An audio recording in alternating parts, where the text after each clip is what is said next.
It was a cold night, the kind of night where the chill seeps into your bones and the silence is almost deafening. The moon hung high in the sky, casting an eerie glow over the deserted streets. The wind whispered through the trees, creating a symphony of rustling leaves and distant howls.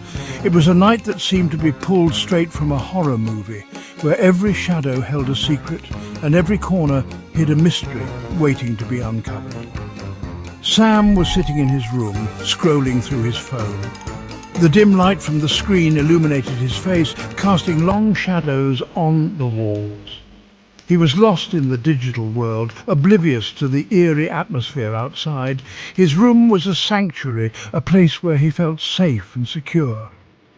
But tonight, that sense of security was about to be shattered, until he received a strange message from an unknown number. The message was simple, yet it sent a shiver down his spine. It read, "Do not look behind you."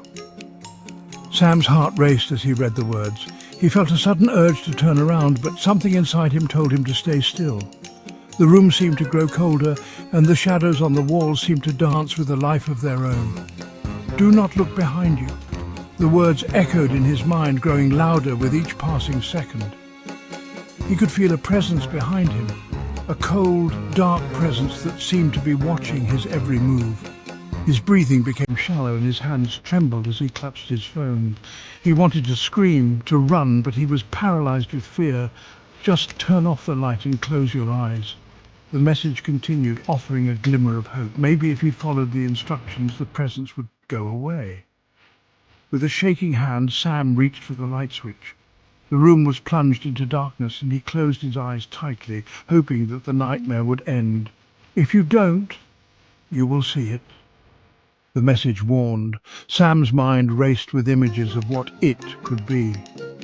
A monster? A ghost? Something worse?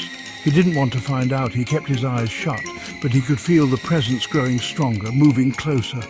The air around him seemed to thicken, and he could hear a faint whispering, like 1,000 voices speaking in unison. Wait, what was that? Sam's heart skipped a beat. He could hear something moving in the room, a soft, almost imperceptible sound. It was getting closer, and he could feel the presence looming over him. He wanted to open his eyes, to see what it was, but he was too afraid. The fear was overwhelming, suffocating, and he felt like he was drowning in it.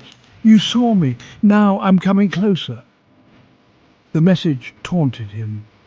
Sam's mind was a whirlwind of fear and confusion. He didn't know what to do. He felt trapped, like a mouse in a cage with no way out. The presence was so close now that he could feel its cold breath on his neck. He wanted to scream, to run, but he was frozen in place. The room was silent, but the tension was palpable. Sam could hear his own heartbeat, loud and frantic, echoing in the darkness. He felt like he was on the edge of a precipice, about to fall into an abyss of terror. The presence was so close now that he could almost feel it touching him. He wanted to open his eyes, to face whatever it was, but he was too afraid. "Wait, do you want to know what happened next?" The story doesn't end here. What Sam experienced that night was just the beginning. The presence that haunted him was not just a figment of his imagination. It was real, and it was relentless. It followed him, haunted him, and no matter what he did, he couldn't escape it. The fear that gripped him that night never truly left him. It was a constant companion, a shadow that followed him wherever he went, and every night as he lay in bed, he could feel it watching him, waiting for the right moment to strike.